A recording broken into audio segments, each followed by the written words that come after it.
ধরেন একজন তরুণ ছেলে, বয়স হয়তো 20 বছর, সে দোয়া করছে, হে আল্লাহ সুবহানাহু ওয়া তাআলা একটা BMW দিয়ে দাও। জানেন না BMW নাম শুনেছেন কিনা? BMW মোটরসাইকেল, আমি চাই একটা BMW মোটরসাইকেল।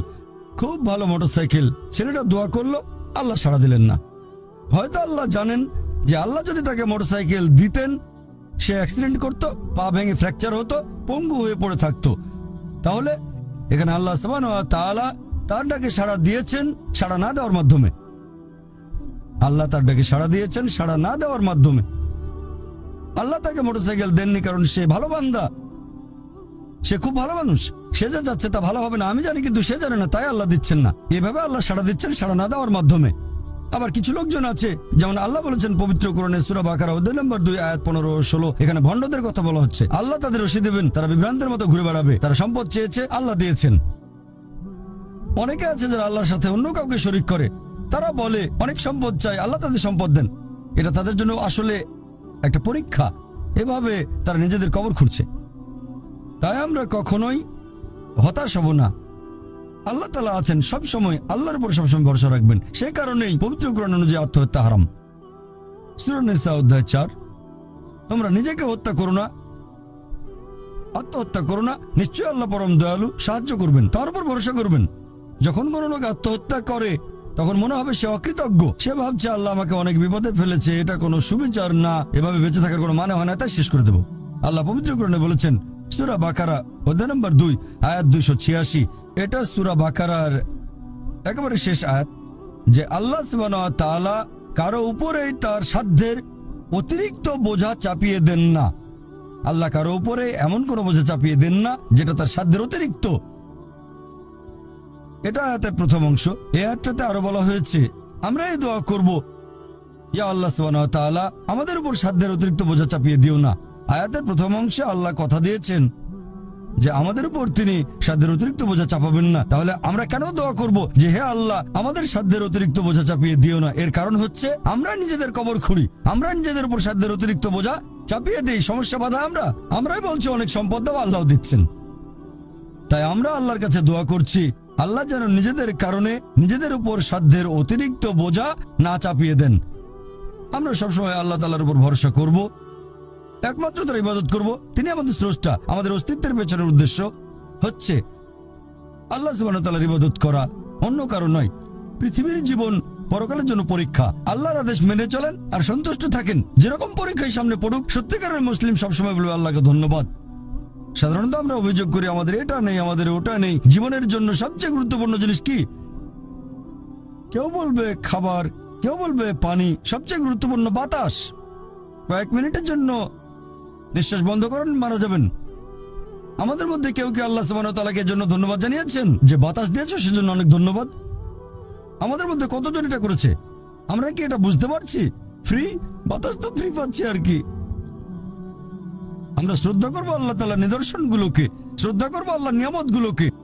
এবারে শেষ পয়েন্টটা নিয়ে বলি যে আল্লাহ সুবহানাহু ওয়া তাআলা কেন এই পৃথিবী সৃষ্টি করলেন?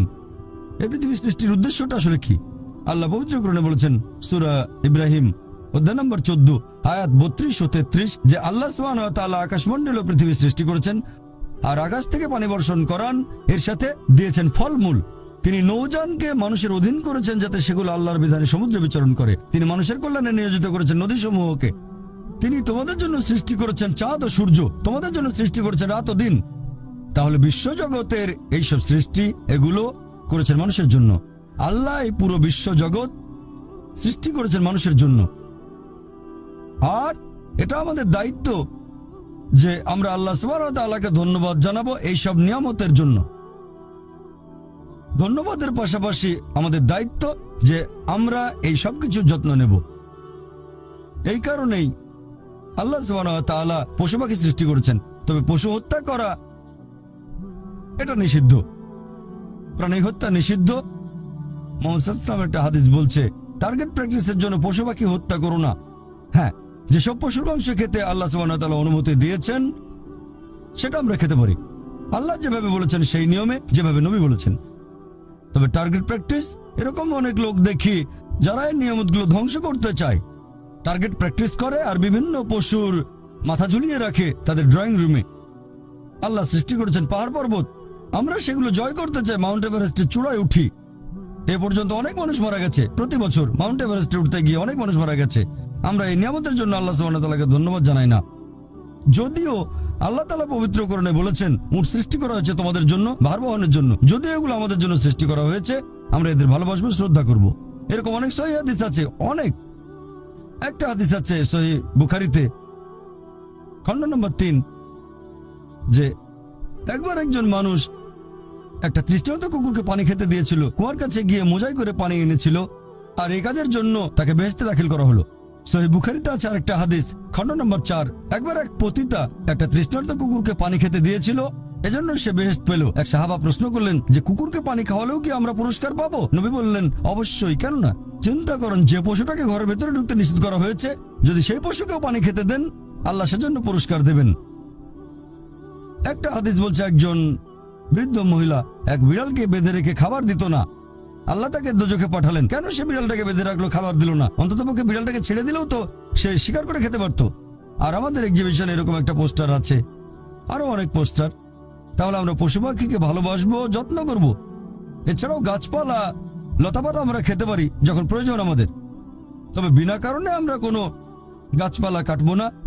এমনকি যুদ্ধের সময়ও নবী মুহাম্মদ সাল্লাল্লাহু আলাইহি ওয়াসাল্লাম বলেছেন যে তোমরা গাছ কেটে ফেলো না, শস্যে আগুন ধরিয়ে দিও না। তাহলে এগুলো সবই আল্লাহ সুবহানাহু ওয়া তাআলার সৃষ্টি। আর আল্লাহ পবিত্র কোরআনে বলেছেন সূরা আদিয়াত অধ্যায় নম্বর 100, আল্লাহ তাআলা যুদ্ধের সময়ের ঘোড়া সম্পর্কে আল্লাহ এখানে বলেছেন যে ঘোড়া চড়ে সৈন্যরা যুদ্ধে যায়।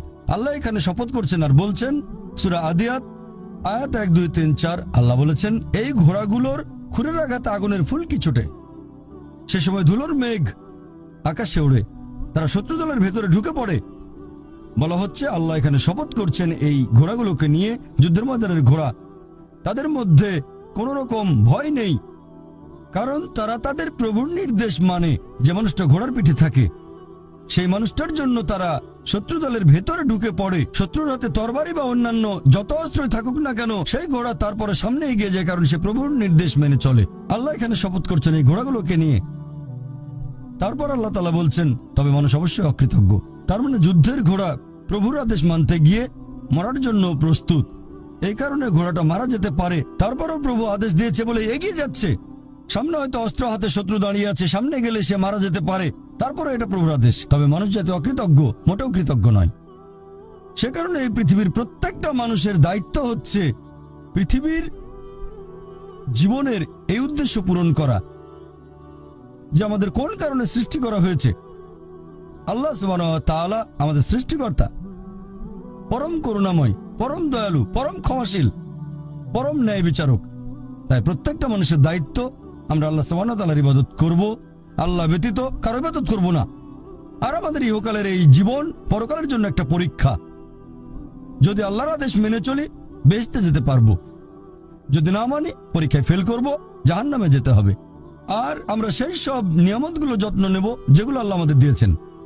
আমার লেকচার শেষ করার আগে কোরআনের একটা আয়াতের উদ্ধৃতি দিচ্ছি। সূরা আলে ইমরান অধ্যায় নম্বর 3 আয়াত 110 বলা হয়েছে, কুনতুম খায়রা উম্মাতিন উখরিজাত লিন-নাস, হে মুসলিম তোমরা শ্রেষ্ঠ উম্মত, মানব জাতির জন্য আবির্ভূত। আমাদের বলা হয়েছে খায়রা উম্মাহ, শ্রেষ্ঠ উম্মত। যখনই কোনো সম্মান পাবেন তখনই আপনাকে দায়িত্ব পালন করতে হবে। দায়িত্ব পালন না করলে সম্মান পাবেন না।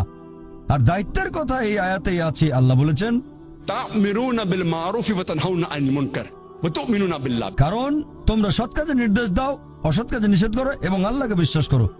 প্রত্যেক মানুষের দায়িত্ব হচ্ছে প্রচার করা, সে যতখানি জানে। যদি সৃষ্টির পেছনের উদ্দেশ্যটা জানেন সেটা অন্যদের বলেন। আমাদের সৃষ্টি করা হয়েছে আল্লাহ সুবহানাহু ওয়া তাআলার ইবাদত করার জন্য, অন্য কারো না। ইহকালের জীবন পরকালের জন্য পরীক্ষা। মানুষকে আহ্বান করেন সত্যের পথে, সত্যের পথে চলে আসতে বলেন। তা'মিরুনা বিল মারুফি ওয়া তানহাউনা আনিল মুনকার, অর্থাৎ মানুষকে বলবেন ভালো কাজ করতে আর খারাপ কাজ করতে বাধা দেবেন। এটা প্রত্যেক মুসলিমের দায়িত্ব, দাওয়াত দেয়া বাধ্যতামূলক। যদি আমরা সৎ কাজের নির্দেশ না দেই আর যদি মানুষকে অসৎ কাজে বাধা না দেই, তাহলে নিজেদের মুসলিম বলার যোগ্য নই। বলতে পারবো না আমরা খায়রা উম্মাহ, শ্রেষ্ঠ উম্মত। কোরআনের একটা আয়াত বলে আমার লেকচার শেষ করছি। সূরা নাহল অধ্যায় 16 আয়াত 125 বলা হয়েছে, ادعو الى سبيل ربك بالحكمه والموعظه الحسنه وجادلهم بالتي احسن। মানুষকে তোমার প্রতিপালকের পথে আহ্বান করো হিকমত ও সদুপদেশ দ্বারা, এবং তাদের সাথে তর্ক করো, তাদের যুক্তি দেখাও উত্তম ও গ্রহণযোগ্য পন্থায়। ওয়া আখির দাওয়ানা আলহামদুলিল্লাহি রাব্বিল আলামিন।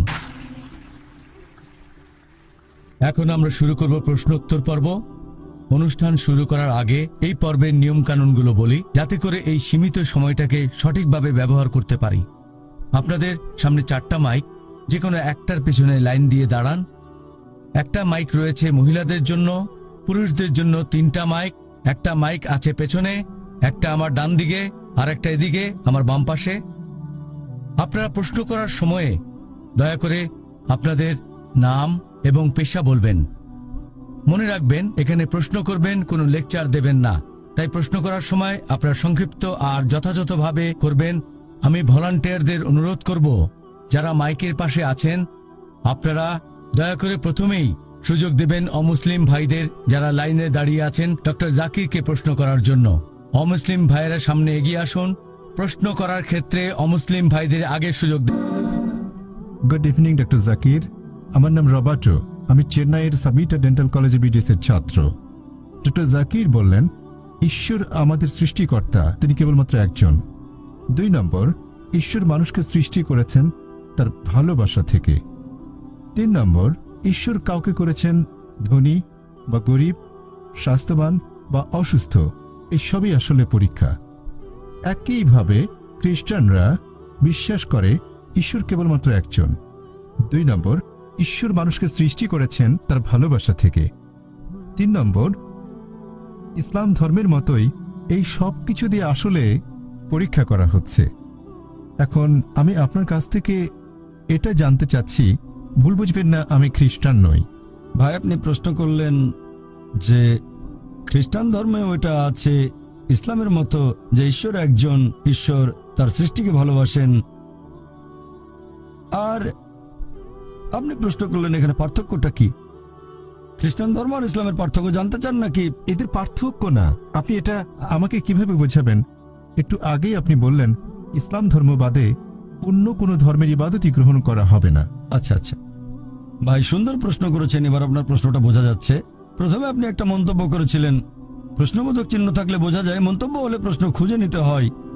ইসলাম ধর্মে ইবাদতের বিভিন্ন কার্যকলাপের সাথে অন্যান্য ধর্মের ইবাদতের মধ্যে পার্থক্যটা কি? ইসলামে আলাদা কি আছে? খ্রিস্টান ধর্ম বলছে ঈশ্বর একজন, আরো বলছে যে ঈশ্বর আমাদের ভালোবাসেন। ইসলাম বলছে আল্লাহ একজন, ইসলাম বলছে আল্লাহ তার সৃষ্টিকে ভালোবাসেন। ইসলাম ইবাদত করতে বলছে খ্রিস্টান ধর্ম, তাই বলছে এখন এই ইবাদতের মধ্যে পার্থক্যটা কি ইসলাম আর খ্রিস্টান ধর্মে?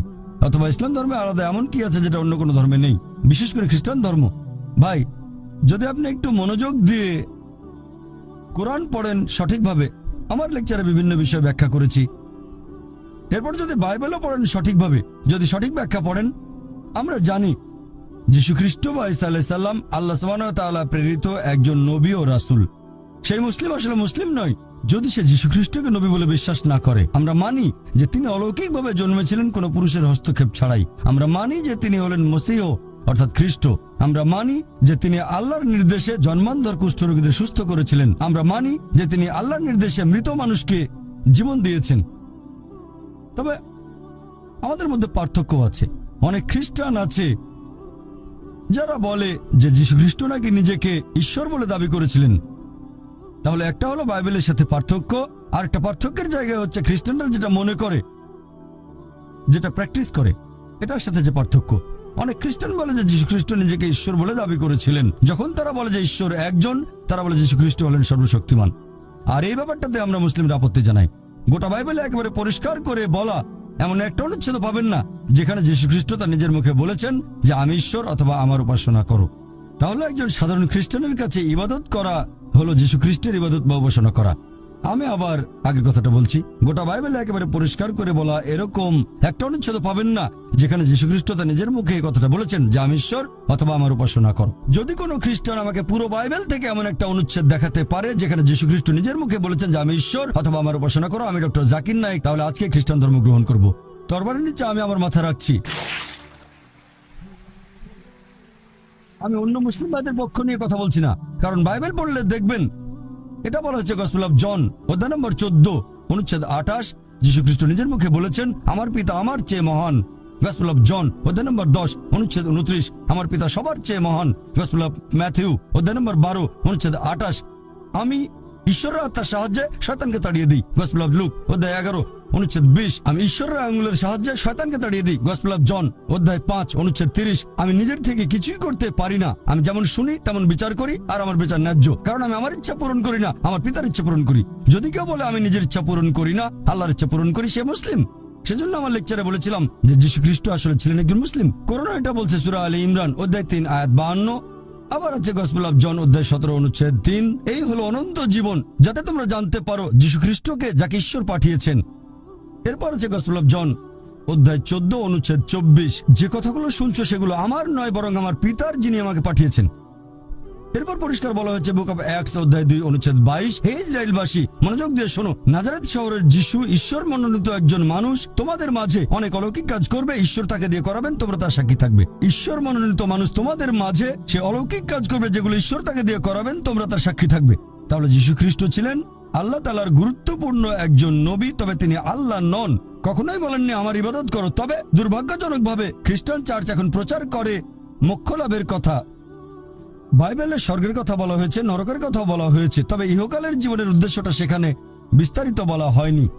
এ ব্যাপারে কেউ কিছু বলেনি, তবে পল কিছু কথা বলে গেছেন। পলের কথা আছে করিন্থিয়ান্সে অধ্যায় নম্বর 15। কিভাবে এটা মানাবেন যে ইসলামই হলো একমাত্র ধর্ম আর এটা মেনে চলতে হবে? তবে সব ধর্মের মানুষ এরকম ভাবে অন্য ধর্মের লোকজন পাপ করছে, আর আপনিও বলছেন আমরা পাপ করছি। এখন এই জিনিসটা খুব কমন, এক ধর্ম আরেক ধর্মকে বলে খারাপ। ভাই, আপনি খুব সুন্দর একটা প্রশ্ন করেছেন। আপনার নামটা একটা খ্রিস্টান নাম, যদি আমি সঠিকভাবে শুনে থাকি। তবে বললেন যে আপনি খ্রিস্টান নন, হ্যাঁ, আরো বললেন আপনি ঈশ্বরে বিশ্বাস করেন। মোবাইল ফোনের একজন স্রষ্টা আছে, এই যুক্তিতে আপনার ঈশ্বরে বিশ্বাস খুবই ভালো, আলহামদুলিল্লাহ, কংগ্রেচুলেশনস। তবে আপনি বললেন যে আপনাকে কিভাবে প্রমাণ করে দেখাবো যে আপনি মেনে চলবেন শুধু ইসলাম। আসলেই খুব ভালো প্রশ্ন ভাই। ইসলাম একটা আরবি শব্দ, হয়তো অর্থটা জানেন না। আরবির দরকার নেই, এটাকে সাইডে রেখে দেন। আপনি যেটা মেনে চলবেন, আল্লাহ পবিত্র কোরআনে বলেছেন সূরা আলে ইমরান অধ্যায় নম্বর 3 আয়াত নম্বর 19, ইন্না দীনা ইনদাল্লাহিল ইসলাম, একমাত্র গ্রহণযোগ্য দিন আল্লাহ সুবহানাহু ওয়া তাআলার কাছে সেটা ইসলাম। অর্থাৎ শান্তি অর্জন করা আল্লাহ তাআলার কাছে আত্মসমর্পণের মাধ্যমে। যদি ঈশ্বরে বিশ্বাস করেন যে একজন ঈশ্বর, আপনি কোনো ধর্ম বিশ্বাস করেন না। এখন ধর্মের সংজ্ঞাটা কি? ধর্ম মানে ঈশ্বরে বিশ্বাস করা। যদি বলেন ঈশ্বরে বিশ্বাস করি কিন্তু ধর্ম মানে না, এটা পরস্পর বিরোধী। দুঃখিত স্যার, অক্সফোর্ড ডিকশনারির সংজ্ঞা অনুযায়ী ধর্ম মানে অতি মানবীয় কিছু বা ঈশ্বরে বিশ্বাস করা যার আনুগত্য করা উচিত। যদি বিশ্বাস করেন একজন ঈশ্বর আছেন, তাহলে তাকে মেনে চলতে হবে, ঠিক না ভুল সেটা আলাদা ব্যাপার। আপনি হয়তো জানেন না যে কোন গ্রন্থটা ঈশ্বরের বাণী, বুঝতে পেরেছেন? তাহলে যদি ঈশ্বরে বিশ্বাস করেন, সেই সৃষ্টিকর্তাকে মেনে চলতে চান নাকি চান না? হ্যাঁ, তবে সেটা তার আগে বিশ্বাস করতে হবে। আমিও একমত। আপনি তো সৃষ্টিকর্তাকে মেনে চলবেন, এখন সৃষ্টিকর্তা কি বলেছেন সেটা খুঁজে দেখতে হবে, ঠিক? তাহলে ভাই, আপনি মানলেন একজন সৃষ্টিকর্তা আছেন, তাকে বিশ্বাস করবেন, আর এটাও মানলেন যে তাকে মেনে চলতে হবে। আর ঈশ্বর আমাদের উদ্দেশ্যে বলেছেন আল্লাহর কাছে একমাত্র গ্রহণযোগ্য জীবন দর্শন আল্লাহ তাআলার কাছে আত্মসমর্পণ করা। ব্যাস। এখন আত্মসমর্পণ কি সেটা আলাদা বিষয়, ঠিক?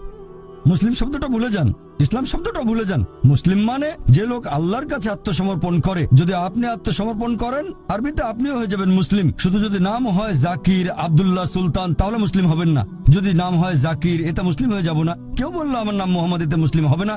মুসলিম শব্দটার মানে যে লোক শান্তি অর্জন করে আল্লাহর কাছে আত্মসমর্পণের মাধ্যমে। এখন আপনি জানতে চাচ্ছেন এটা কিভাবে বুঝবেন যে অমুক জিনিসটাই হচ্ছে ঈশ্বরের সত্যিকারের বাণী, ঠিক? সেজন্য আমার ভিডিও ক্যাসেট দেখতে পারেন, is the Quran God's word. সেখানে বৈজ্ঞানিকভাবে আমি প্রমাণ করেছি যে এই কিতাব আল্লাহ তাআলার বাণী, যেটা আমি আর আপনারা বিশ্বাস করি, আমি আর আপনি বিশ্বাস করি, এটা আল্লাহ তাআলার বাণী। আর এজন্য আমার ভিডিও ক্যাসেট দেখেন, সব মিলিয়ে 4 ঘন্টা হবে। এখানে প্রশ্নোত্তর পর্বের ভেতরে লেকচারটা দিতে চাচ্ছি না। আর আগামীকাল আমার লেকচারের টপিক শরিয়া। শরিয়া মানে হচ্ছে আল্লাহর আইন, অর্থাৎ ইসলামের আইন, বারবারিক অর পারফেক্ট। যদি সেই লেকচারটা শোনেন, কিছুটা মানতে পারেন, আর সম্পূর্ণটার জন্য আরেকটা ক্যাসেট দেখবেন, is the Quran God's word. আর ইনশাআল্লাহ আপনিও মেনে নেবেন যে এটাই হচ্ছে একমাত্র সঠিক জীবন দর্শন। নাম, আরবি নাম দেখে ভুলবেন না, মানুষজন দেখে ভুলবেন না, মানুষের কাজে ভুলবেন না, অনুসারীরা যা করে সেটা দেখে ইসলামকে বিচার করবেন না। যদি আপনি একটা গাড়ি সম্পর্কে জানতে চান, গাড়ির ড্রাইভার যদি গাড়ি চালাতে ভালো না জানে আর অ্যাক্সিডেন্ট করে, কাকে দোষ দেবেন? গাড়িকে না ড্রাইভারকে? ড্রাইভারকে। তাই মুসলিমদের কাজ দেখে ইসলামকে বিচার করবেন না, বিচার করবেন একেবারে খাঁটি উৎস পবিত্র কোরআন নিয়ে। এই কোরআন দিয়ে যাচাই করবেন। যদি একটা গাড়ির ব্যাপারে জানতে চান, সেটার ক্যাটালগ দেখবেন, এই মার্সিডিজ গাড়ির স্পিড কত, নিরাপত্তার ব্যবস্থা কি, গাড়িটার অ্যাভারেজ কত, ইত্যাদি ইত্যাদি। অথবা হুইলের পেছনে এমন কাউকে বসাবেন যে খুব দক্ষ ড্রাইভার। তাহলে ইসলামকে যাচাই করার জন্য যদি কোনো মানুষের কাজ দেখেন, সেরা উদাহরণ সর্বশেষ ও চূড়ান্ত নবী মোহাম্মদ সাল্লাল্লাহু আলাইহি সাল্লাম। এবারের প্রশ্ন বাম দিকের মাইকে। আমার নাম প্রসন্ন, এমবিবিএস এর ছাত্র। স্যার, আপনি বললেন যে প্রয়োজন ছাড়া পশু হত্যা করা ঠিক না, টার্গেট প্র্যাকটিস বা শিকারের জন্য। বর্তমানে পৃথিবীতে একজন মানুষ ভেজিটেরিয়ান হয়েও সুস্থভাবে আর সুন্দরভাবে থাকতে পারে। তাহলে শুধুমাত্র খেতে সুস্বাদু বলে এই পশুদের হত্যা করা আপনার মতে সঠিক না ভুল? ভাই প্রসন্ন খুব সুন্দর প্রশ্ন করেছেন, আর টপিকের সাথে খুবই প্রাসঙ্গিক। আমি আমার লেকচারে বলেছি পশু পাখি হত্যা করা উচিত না, তারা আল্লাহর সৃষ্টি, যদি না খাওয়ার প্রয়োজন হয়। টার্গেট প্র্যাকটিস করবেন না। তাহলে মুসলিমরা কেন পশু হত্যা করে ভেজ খেয়ে সুস্থ থাকতে পারে আপনার মতে? এমবিবিএস এর একজন ছাত্র, তাহলে শুধু ভালো স্বাদের জন্য কেন প্রাণী হত্যা? ভাই, 1 নম্বর পয়েন্ট, একজন মুসলিম পুরো ভেজিটেরিয়ান হয়েও খুব ভালো মুসলিম হতে পারে। কোরআনের কোনো আয়াত বা কোনো হাদিস বলছে না যে এটা বাধ্যতামূলক, এটা ফরজ ননভেজ খাওয়া, পশুর মাংস। ভেজিটেরিয়ান হয়েও আপনি খুব ভালো মুসলিম হতে পারেন। তবে আল্লাহ সুবহানাহু ওয়া তাআলা পবিত্র কোরআনে বলেছেন, সূরা মাইদা অধ্যায় নম্বর 5 আয়াত নম্বর 1, তোমাদের জন্য খাদ্য সব চতুষ্পদ প্রাণী যেগুলো তোমাদের জন্য হালাল, সেই সব চতুষ্পদ তোমাদের জন্য হালাল, উল্লেখিত পশুগুলো বাদে। আল্লাহ বলেছেন সূরা নাহল অধ্যায় নম্বর 16 আয়াত নম্বর 5 যে আল্লাহ তোমাদের জন্য চতুষ্পদ জন্তু সৃষ্টি করেছেন যাতে তোমরা তাদের মাংস খেতে পারো। পবিত্র কোরআনে সূরা মুমিনুন অধ্যায় 23 আয়াত 21 যে নিশ্চয়ই গবাদি পশু তোমাদের জন্য একটি নিদর্শন, কারণ তাদের শরীরের ভেতর থেকে তোমাদের জন্য দুধ উৎপাদন করি, এতে তোমাদের জন্য উপকারিতা আছে, আর এদের মাংস তোমরা খেতে পারো। সৃষ্টিকর্তা আল্লাহ সুবহানাহু ওয়া তাআলা আমাদের অনুমতি দিয়েছেন, এই মাংস আমরা খেতে পারবো, তাহলে আমরা কেন খাবো না? এবার আপনার যুক্তিটাতে আসি যে এই গবাদি পশুর মাংস, আপনি তো এমবিবিএস এর ছাত্র, আমিও মেডিকেল ডাক্তার, এমবিবিএস পাস করেছি। এমবিবিএস এর ছাত্র হিসেবে এটা হয়তো পড়েছেন, আমি জানি না, ফার্স্ট ইয়ারে পড়ে থাকতে পারেন আপনি, যে কিছু অ্যামিনো অ্যাসিড আমাদের শরীরে সংশ্লেষিত হয় না, এগুলোকে বলা হয় এসেনশিয়াল অ্যামিনো অ্যাসিড। এরকম 8টা অ্যামিনো অ্যাসিড। এখন এই 8টা অ্যামিনো অ্যাসিড খাবারের মাধ্যমে সরবরাহ করা হয়। খাবারের মাধ্যমে সরবরাহ করা না হলে শরীরে ক্ষতি হতে পারে। পৃথিবীর কোনো ভেজিটেবলে আপনি এই 8টা অ্যামিনো অ্যাসিডের সবগুলো পাবেন না, এরকম নেই। একমাত্র যে খাবার এই 8টা অ্যামিনো অ্যাসিডের সবগুলো সরবরাহ করে থাকে সেটা হচ্ছে মাংস, মাছ, মাংস জাতীয় খাবার। মাংস জাতীয় খাবারে থাকে প্রচুর প্রোটিন, অনেক ভিটামিন, প্রচুর আয়রন থাকে, এটা স্বাস্থ্যকর। তবে আমি জানি যে আপনি ননভেজ খাবার না খেয়েও স্বাস্থ্যবান থাকতে পারবেন, অবশ্যই এটা সম্ভব। আপনি সুষম খাদ্য খেলেন, নিয়মিত চেক আপ করালেন ইত্যাদি, সম্ভব বলছি না স্বাস্থ্যবান হতে পারবেন না। তবে খাবারটা যখন স্বাস্থ্যকর তখন খাবেন না কেন? অনেকে এখানে কারণ দেখায় যে আমরা পশুদের কষ্ট দিচ্ছি, এ ব্যাপারে পরে বলছি। এখন আপনি যদি তৃণভোজী প্রাণীদের দাঁতগুলো দেখেন, গরু, ছাগল, ভেড়া, তাদের দাঁতগুলো সমান, তারা শুধু শাকসবজি খায়, কখনো মাংস জাতীয় খাবার খাবে না। আবার যদি মাংসাশী প্রাণীদের দাঁতগুলো একটু খেয়াল করেন, বাঘ, চিতাবাঘ, সিংহ, এদের দাঁতগুলো সূচালো, দাঁতগুলো তীক্ষ্ণ, শুধু মাংস খায়, কখনো ঘাস খাবে না। এখন যদি মানুষের দাঁতগুলো দেখেন, আয়নার সামনে দাঁড়ালে দেখতে পাবেন, আমিও দাঁড়ালে দেখতে পাবো যে আল্লাহ তাআলা আমাদের সমান দাঁত এবং সূচালো দাঁত দুটোই দিয়েছেন। যদি আল্লাহ তাআলা, যদি সৃষ্টিকর্তা চাইতেন আমরা শুধু ভেজ খাবার খাবো, তাহলে এই সূচালো দাঁত দিলেন কেন? এখন আপনি মেডিকেল ছাত্র, সূচালো দাঁত মাংস খাওয়ার জন্য, এটাই প্রমাণ হয় আল্লাহ এটা দিয়েছেন নন ভেজ খাবার খাওয়ার জন্য। এছাড়াও তৃণভোজী প্রাণীদের যে পরিপাকতন্ত্র, যেমন গরু, ছাগল, ভেড়া মাংস হজম করতে পারে না, শুধু শাকসবজি হজম করতে পারে। এরপর মাংসাশী প্রাণীদের পরিপাকতন্ত্র, বাঘ, চিতাবাঘ, সিংহ শুধু মাংস হজম করতে পারে, শাকসবজি হজম করতে পারে না। তবে আমাদের মানুষদের যে পরিপাকতন্ত্র, আপনি মেডিকেল ছাত্র তাই জানেন, আমরা ভেজ নন ভেজ দুটোই হজম করতে পারি, ভেজিটেবল মাংস দুটোই হজম করতে পারি, মাংস হজম হয়। যদি আল্লাহ চাইতেন আমরা শুধু ভেজ খাবারই খাবো, তাহলে দুটোই হজম করতে পারা পরিপাকতন্ত্র কেন আমাদের দিলেন? দিয়েছেন এগুলো খাওয়ার জন্য। এবার আপনার প্রশ্নটা, অনেকের মধ্যে ভুল ধারণা আছে হিন্দুদের অনেকেই ভাবে যে হিন্দু ধর্মগ্রন্থ ননভেজ খাবার খাওয়ার অনুমতি দেয় না। কোরআনের উদ্ধৃতি দিয়েছি, যদি আপনি হিন্দু ধর্মগ্রন্থ পড়েন, যদি পড়েন মনুস্মৃতি অধ্যায় নম্বর 5, মনুস্মৃতি অধ্যায় 5 অনুচ্ছেদ 30 এবং 31 বলা হয়েছে যে তুমি যদি কোনো পশুর মাংস খাও যেটার মাংস খাওয়ার জন্য, তাহলে কোনো পাপ করছো না, কারণ সর্বশক্তিমান ঈশ্বর কিছু পশুকে করেছেন খাদক এবং কিছুকে খাদ্য। মনুস্মৃতি অধ্যায় 5 অনুচ্ছেদ 31 যে তুমি যদি কোনো পশুকে বলি দাও, পশু উৎসর্গ করো, তুমি কোনো পাপ করছো না। মনুস্মৃতি অধ্যায় 5 অনুচ্ছেদ 39-40 বলা হয়েছে যে সর্বশক্তিমান ঈশ্বর কিছু পশুকে বানিয়েছেন উৎসর্গ করার জন্য, তাই উৎসর্গ করা পশুকে বলি দিলে হত্যা করা হবে না। মনুস্মৃতি অধ্যায় 5 অনুচ্ছেদ 41-42 বলছে যে একজন ব্রাহ্মণ যার জ্ঞান আছে আর যে সজ্ঞানে কোনো পশুকে উৎসর্গ করে, তাহলে সেই পশু স্বর্গে যাবে আর সেই ব্রাহ্মণও স্বর্গে যাবে। এরপর আছে ঋগ্বেদে গ্রন্থ নম্বর 10 অনুচ্ছেদ 27 পরিচ্ছেদ 2, এক লোক বলছে আমি যুদ্ধ করতে যাচ্ছি, আমি ফিরে আসলে বড় একটা ষাঁড় প্রস্তুত রেখো। এরপর ঋগ্বেদ গ্রন্থ নম্বর 10 অনুচ্ছেদ 28 পরিচ্ছেদ 4 বলা হয়েছে যে ইন্দ্র তিনি বলছেন আমার খাওয়ার জন্য ষাঁড় প্রস্তুত রেখো, ষাঁড়ের মাংস খাবে। এরপর যদি পড়েন মহাভারত অনুশাসন পর্ব অধ্যায় নম্বর 88, সেখানে পড়লে দেখবেন কথাটা মনুস্মৃতিতেও আছে অধ্যায় নম্বর 3 অনুচ্ছেদ 266 থেকে 277।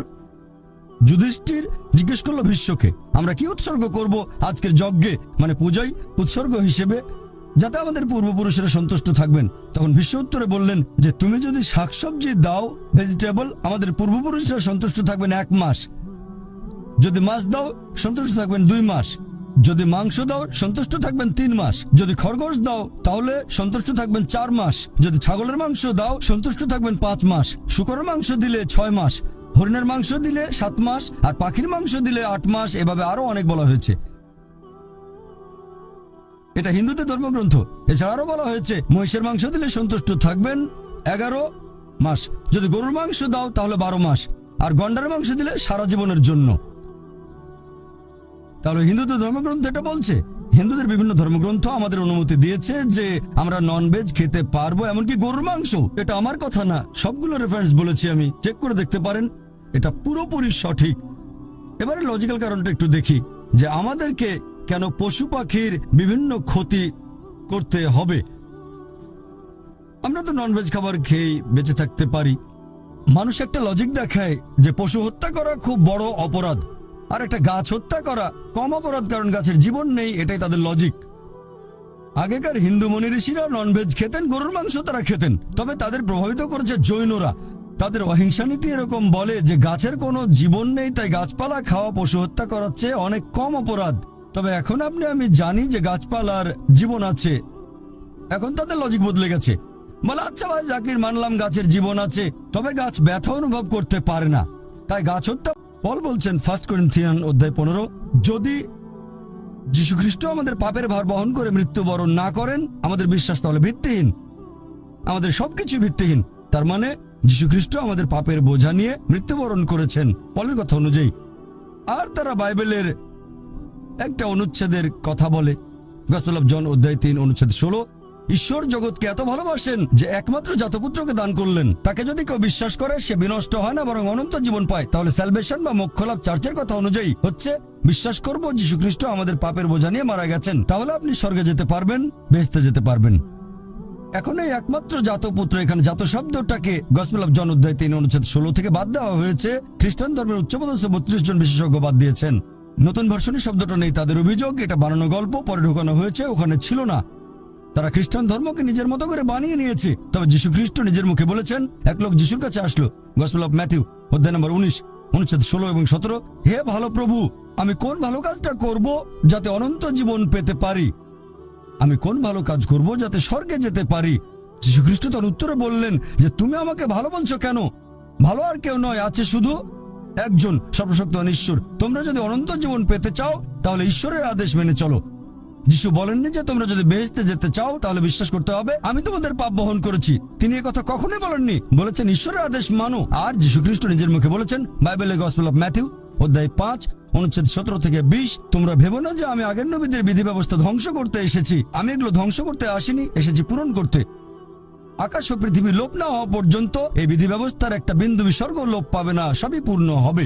আর যারা এই বিধি ব্যবস্থা পালন করে অন্যদেরকে শিক্ষা দেয় তারা স্বর্গের রাজ্যে মহান গণ্য হবে, আর যারা এই বিধি ব্যবস্থার সামান্য একটু আদেশ অমান্য করে তাদের স্বর্গরাজ্যে তুচ্ছ গণ্য করা হবে। যদি তোমাদের ন্যায়নিষ্ঠতা শিক্ষক আর ফরিসীদের ন্যায়নিষ্ঠকে অতিক্রম না করে তাহলে তোমরা স্বর্গের রাজ্যে প্রবেশ করতে পারবে না।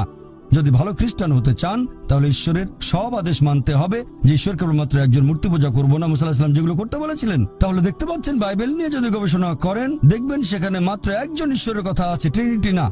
আল্লাহ পবিত্র কোরআনে বলেছেন সূরা নিসা অধ্যায় 4 আয়াত 171, ওয়ালা তাকুলু সালাসা তোমরা ট্রিনিটি বলো না, ইনতাও খায়রুল লাকুম। নিবৃত হবে এতে তোমাদের কল্যাণ। যদি বলেন ঈশ্বরের একের ভিতরে তিন, সেটা হবে শিরক, মোক্ষ লাভ করতে পারবেন না।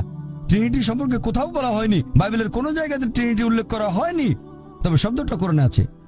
সূরা নিসা অধ্যায় 4 আয়াত 171, তো ছাড়াও আছে সূরা মাইদা অধ্যায় 5 আয়াত নাম্বার 73, বলা হয়েছে লাকাদ কাফারা আল্লাযিনা ক্বালু ইন্নাল্লাহু সালিসু সালাসা। তারা কুফরি করছে, ধর্মের অবমাননা করছে যারা বলে যে আল্লাহ তিনের মধ্যে একজন। বাইবেলের কোন জায়গায় ট্রিনিটি শব্দটা ব্যবহার করা হয়নি, এর কাছাকাছি শব্দটা আছে ফার্স্ট এপিস্টল অফ জন অধ্যায় 5 অনুচ্ছেদ 7, বলা হয়েছে স্বর্গের রাজ্যে তিনজন হিসাব লিপিবদ্ধ করেন, পিতা, পুত্র, পবিত্র আত্মা, আর এরা তিনজন এক। এখন বাইবেলের এই অনুচ্ছেদটা খ্রিস্টান ধর্মের উচ্চ পদস্থ 32 জন বিশেষজ্ঞ বাইবেল থেকে বাদ দিয়েছেন, কারণ তাদের মতে এটা বানানো গল্প, পরে ঢুকানো হয়েছে। এই শব্দটা কখনোই এখানে ছিল না। তাহলে ট্রিনিটি শব্দের কাছাকাছি যে অনুচ্ছেদ, ট্রিনিটি বলা হয়নি তবে কাছাকাছি, সেটাকে বাদ দিয়েছেন কারণ এটা বানানো গল্প। তাহলে বুঝতে পারছেন, যদি যাচাই করতে চান কোনটা সঠিক বাইবেলে, তখন দেখবেন ফুরকান, এটাই হলো মানদণ্ড। এই মানদণ্ডই বলবে কোনটা সঠিক কোনটা বেঠিক। যদি তুলনা করে দেখেন আর খ্রিস্টানদের বাইবেল পড়েন, বাইবেলে কখনোই বলা হয়নি যে যীশু খ্রিস্ট সর্বশক্তিমান ঈশ্বর। বলা হয়েছে কেবল এক ঈশ্বরের উপাসনা করবেন। যীশু খ্রিস্টকে জিজ্ঞেস করা হয়েছিল যে ঈশ্বরের প্রথম আদেশটা কি, এটা আছে গসপেল অফ মার্ক অধ্যায় নম্বর 12 অনুচ্ছেদ 29, বলা হয়েছে শামা ইসরাঈল আদনা আল হাইন ওয়া আদনা খাদ। এই হিব্রু ধৃতির মানে, শোনো হে ইসরায়েলবাসী, প্রভু আমাদের ঈশ্বর কেবল একজন। এখন খ্রিস্টানদের বাইবেল পড়ে দেখবেন আমাদের জীবনের সঠিক উদ্দেশ্য বলা হয়নি, এটা অস্পষ্ট। আর খ্রিস্টানদের চার্চ পলের শিক্ষাগুলো গ্রহণ করেছে। সেন্ট পল বলেছেন, যদি বিশ্বাস করো যিশু তোমার পাপ নিয়ে মারা গেছেন তাহলে তুমি স্বর্গে যেতে পারবে। তারপর যা খুশি করেন, চুরি করেন, ধর্ষণ করেন, যে কোনো অপরাধ করতে পারেন। যদি আমার পাপের বোঝা নিয়ে যীশু খ্রিস্ট ক্রুশবিদ্ধ হয়ে মৃত্যুবরণ করে থাকেন তাহলে আমি যা খুশি করতে পারি। যেমন ধরেন কেউ আমাকে বললো একটা রেস্টুরেন্টে গিয়ে যা ইচ্ছে খেতে পারেন, আমি বিল দিয়েছি, তখন আমি ইচ্ছে মতো খাবো, চিকেন, মাটন, বিরিয়ানি যা ইচ্ছে খেতে পারি। তাহলে যীশু খ্রিস্ট যদি আমার পাপের বোঝা নিয়ে মৃত্যুবরণ করেন তখন যে কোনো পাপ করতে পারবেন, তারপরে বেহেশতে যাবেন, শুধু মানবেন যিশু পাপের বোঝা নিয়ে মারা গেছেন। তাহলে খ্রিস্টানদের চার্চ এটা শিক্ষা দেয়, বাইবেলে এমন কথা বলা হয়নি। এজন্য আমার ভিডিও ক্যাসেট দেখতে পারেন, similarities between Islam and Christianity, সেখানে সাদৃশ্যগুলোর কথা বলেছি। সেজন্যই বলেছিলাম যীশু খ্রিস্ট মানুষকে যে শিক্ষা দিয়েছেন সেটা ইসলাম, মানে আল্লাহর কাছে আত্মসমর্পণ করা। এবারের প্রশ্নটা একেবারে পেছনের মাইক থেকে। আমার নাম রবি, আর আমি আইআইটির ছাত্র। আপনি বললেন ভালোবাসার কথা। আমার কাছে যেটা মনে হয় যে প্রেম, আমি যদি ভগবানকে প্রেম করি তাহলে এই সততা ইত্যাদি, আপনি যে ভালো গুণাগুণের কথা বলেছেন যেগুলো আমাদের মধ্যে থাকা উচিত, আল্লাহর একজন বান্দার যেগুলো থাকা উচিত, সেগুলো তো তখন এমনিতেই চলে আসবে। তাহলে এসব নিয়ম কেন? আল্লাহ আপনাদের কোরআনে যেগুলো বলেছেন, এই নিয়ম মানা কি জরুরি? আমি যদি ভগবানকে প্রেম করি সেটা কি তাহলে যথেষ্ট নয়? শুধু এভাবেই কি আমি ভগবান বা আল্লাহর প্রশংসা করতে পারি না? ভাই একটা প্রশ্ন করলেন, আমি প্রশ্নটা আরেকবার বলছি। আপনি বললেন যে ঈশ্বর ভালোবাসেন আর মানুষ ঈশ্বরকে ভালোবাসেন, আর ঈশ্বরকে ভালোবাসলে যে সব গুণের কথা বলেছিলাম, সততা, দানশীলতা, এগুলো অটোমেটিক্যালি চলে আসবে। তাহলে এটার কি প্রয়োজন আছে যে আমরা আল্লাহ তাআলার নির্দেশ মানব যেগুলো আছে কোরআনে? এটার কি দরকার আছে? ভাই, যদি সবকিছু অটোমেটিক্যালি চলে আসে তাহলে আপনিও অটোমেটিক্যালি কোরআনের নির্দেশগুলো মানবেন। তবে সবাই কিন্তু সবকিছু অটোমেটিক্যালি পায় না, বুঝতে পারলেন? তাহলে আল্লাহ যেটা চান, আপনি যদি সৃষ্টিকর্তাকে ভালোবাসেন, যেমন ধরেন আমি বললাম আমার মাকে আমি ভালোবাসি, আমি আমার মাকে ভালোবাসি। আমার মা আমাকে বলল, বাছা আমার মিথ্যে বলো না। আমি বললাম মাকে ভালোবাসি, কিন্তু মিথ্যে বললে ক্ষতি কি? আমার মা বলল, আমাকে এক গ্লাস পানি দাও। মা, তোমাকে খুব ভালোবাসি, তোমাকে পানি খাওয়াতে পারবো না। আমি অসুস্থ, কয়েকটা ট্যাবলেট এনে দাও। মা, আমি তোমাকে খুব ভালোবাসি। যদি আমার মায়ের নির্দেশগুলো না মেনে চলি তাহলে এই ভালোবাসা দিয়ে কি হবে? এটা মূল্যহীন, শুধু মুখের কথা। সেজন্য আল্লাহ পবিত্র গ্রন্থে বলেছেন সূরা আনকাবুত অধ্যায় নম্বর 29 আয়াত নম্বর 2, যদি শুধু মুখে বলো ঈমান এনেছি, আল্লাহ তোমাদের পরীক্ষা করবেন। যদি বলেন আল্লাহকে ভালোবাসেন, আমি আল্লাহকে ভালোবাসি, আল্লাহ এতে ছেড়ে দেবেন না, অবশ্যই পরীক্ষা করবেন। শুধু যদি বলেন আল্লাহকে ভালোবাসি, শুধু যদি বলেন ঈমান এনেছি, আল্লাহকে বিশ্বাস করি, অবশ্যই আল্লাহ আমাদের পরীক্ষা করবেন। তাহলে এই জীবন একটা পরীক্ষা। এরপর যখন পরীক্ষা দিতে যাবেন, আপনি যদি সেই পরীক্ষার নিয়ম কানুন না জানেন, তাহলে সমস্যা হবে। যেমন ধরেন, আপনি একটা পরীক্ষা দিতে বসবেন, প্রথমে আপনি দেখবেন সেই পরীক্ষার সিলেবাসটা কি, তারপর সেই সিলেবাস অনুযায়ী পড়বেন। এখন আল্লাহ বেশ কিছু কথা বলেছেন, আমি আপনার সঙ্গে একমত। কিছু জিনিস বা গুণ যেমন সততা, দানশীলতা, এগুলো মানুষের ভেতরে থাকে, আল্লাহ এগুলো দিয়েছেন। তবে অনেক কিছুই তো আমরা জানি না। মদপান না করাটা ভেতরে থাকে না, দানশীলতার ব্যাপারটা মানুষের ভেতরে থাকে, মানে থাকতে পারে। যেমন কাউকে অত্যাচার করলে আপনার খারাপ লাগতে পারে, কিছু জিনিস আমাদের ভেতরে থাকে। জুয়া না খেলাটা ভেতরে থাকে না। তাহলে কিছু জিনিস ভেতরে আছে আর কিছু নেই। আমাদের যেটা করতে হবে, আমরা আল্লাহ সুবহানাহু ওয়া তাআলার নির্দেশগুলো সব মেনে চলবো। আর আল্লাহ বলেছেন এই জীবন একটা পরীক্ষা। তাহলে আপনি যদি আল্লাহর আদেশগুলো পড়ে না দেখেন, পরীক্ষা পাশ করবেন কিভাবে? আমি কেন এই কোরআন পড়তে বলছি? কারণ এই হলো একমাত্র বই যেটা আল্লাহ তাআলার আসমানি কিতাব, যেটা এখনো অবিকৃত অবস্থায় আছে। স্যার উইলিয়াম মেয়র কথা অনুযায়ী, যিনি ইসলামের একজন কড়া সমালোচক, তিনিও লিখতে বাধ্য হয়েছেন মানে তার সামনে অপশন ছিল না। পৃথিবীতে আর কোনো ধর্মগ্রন্থ নেই পবিত্র কোরআনের মতো যেটা 1200 বছর ধরে অবিকৃত অবস্থায় আছে। তিনি এটা বলেছেন 200 বছর আগে। ইসলামের সমালোচক হয়েও তার কোনো অপশন ছিল না, মিথ্যে বলতে পারেননি, তাই এটা লিখেছেন। আপনারা যদি আল্লাহ সুবহানাহু ওয়া তাআলার সবগুলো আসমানি কিতাব একটু ভালো করে দেখেন, আল্লাহ অনেক ওহী পাঠিয়েছেন। আমরা এরকম 4টার নাম জানি, তাওরাত, জাবুর, ইনজিল আর কোরআন। তাওরাত হলো সেই আসমানি কিতাব যেটা নাজিল হয়েছিল মুসা আলাইহিস সালামের উপর। জাবুর হলো সেই আসমানি কিতাব যেটা নাজিল হয়েছিল দাউদ আলাইহিস সালামের উপর। ইনজিল হলো সেই আসমানি কিতাব যেটা নাজিল হয়েছিল যিশু আলাইহিস সালামের উপর। আর কোরআন হলো সেই আসমানি কিতাব যেটা নাজিল হয়েছিল সর্বশেষ ও চূড়ান্ত নবী মুহাম্মদ সাল্লাল্লাহু আলাইহি সাল্লামের উপর। আর আল্লাহ পবিত্র কোরআনে বলেছেন সূরা রদ অধ্যায় 13 আয়াত নম্বর 38, আমি প্রত্যেক যুগে ওহী প্রেরণ করেছি। অনেক আসমানি কিতাব নাজিল হয়েছে, সময়ের সাথে সাথে সেগুলো বিকৃত হয়ে গেছে। একমাত্র যে আসমানি কিতাব এখন অবিকৃত অবস্থায় আছে সেটা পবিত্র কোরআন। সেজন্য আমি বলেছি, যদি আল্লাহর সত্যিকারের আদেশগুলো মেনে চলতে চান তাহলে কোরআন পড়েন। আর আপনি যদি হিন্দু হন, জিজ্ঞেস করতে পারেন এটা কিভাবে প্রমাণ করবেন। সেজন্য আমার লেকচার শুনবেন, অনুষ্ঠিত হবে 18 জানুয়ারি রবিবার, সিমিলারিটিজ বিটুইন হিন্দুইজম অ্যান্ড ইসলাম।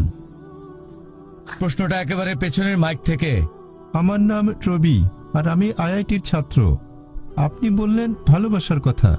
আমার কাছে যেটা মনে হয় যে প্রেম, আমি যদি ভগবানকে প্রেম করি তাহলে এই সততা ইত্যাদি, আপনি যে ভালো গুণাগুণের কথা বলেছেন যেগুলো আমাদের মধ্যে থাকা উচিত, আল্লাহর একজন বান্দার যেগুলো থাকা উচিত, সেগুলো তো তখন এমনিতেই চলে আসবে। তাহলে এইসব নিয়ম কেন? আল্লাহ আপনাদের কোরআনে যেগুলো বলেছেন, এই নিয়ম মানা কি জরুরি? আমি যদি ভগবানকে প্রেম করি, সেটা কি তাহলে যথেষ্ট নয়? শুধু এভাবেই কি আমি ভগবান বা আল্লাহর প্রশংসা করতে পারি না? ভাই একটা প্রশ্ন করলেন, আমি প্রশ্নটা আরেকবার বলছি। আপনি বললেন যে ঈশ্বর ভালোবাসেন আর মানুষ ঈশ্বরকে ভালোবাসেন, আর ঈশ্বরকে ভালোবাসলে যে সব গুণের কথা বলেছিলাম, সততা, দানশীলতা, এগুলো অটোমেটিক্যালি চলে আসবে। তাহলে এটার কি প্রয়োজন আছে যে আমরা আল্লাহ তাআলার নির্দেশ মানব যেগুলো আছে কোরআনে? এটার কি দরকার আছে? ভাই, যদি সবকিছু অটোমেটিক্যালি চলে আসে তাহলে আপনিও অটোমেটিক্যালি কোরআনের নির্দেশগুলো মানবেন। তবে সবাই কিন্তু সবকিছু অটোমেটিক্যালি পায় না, বুঝতে পারলেন?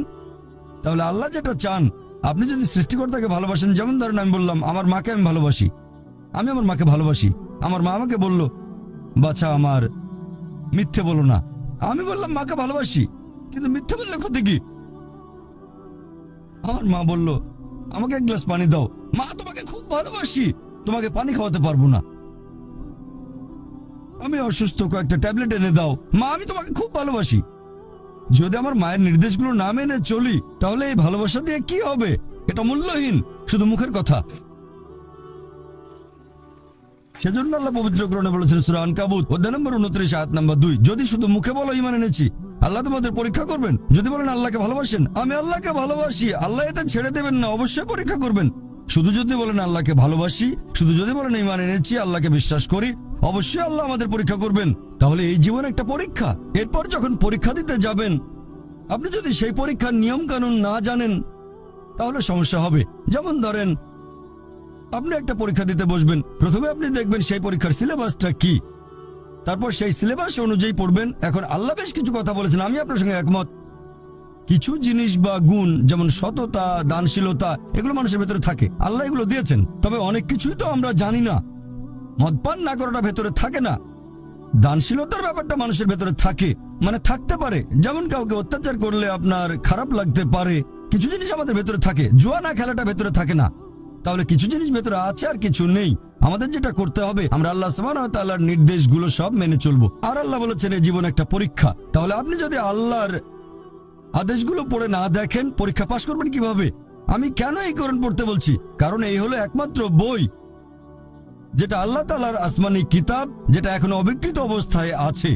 স্যার উইলিয়াম মেয়র কথা অনুযায়ী, যিনি ইসলামের একজন কড়া সমালোচক, তিনিও লিখতে বাধ্য হয়েছেন মানে তার সামনে অপশন ছিল না। পৃথিবীতে আর কোনো ধর্মগ্রন্থ নেই পবিত্র কোরআনের মতো যেটা 1200 বছর ধরে অবিকৃত অবস্থায় আছে। তিনি এটা বলেছেন 200 বছর আগে।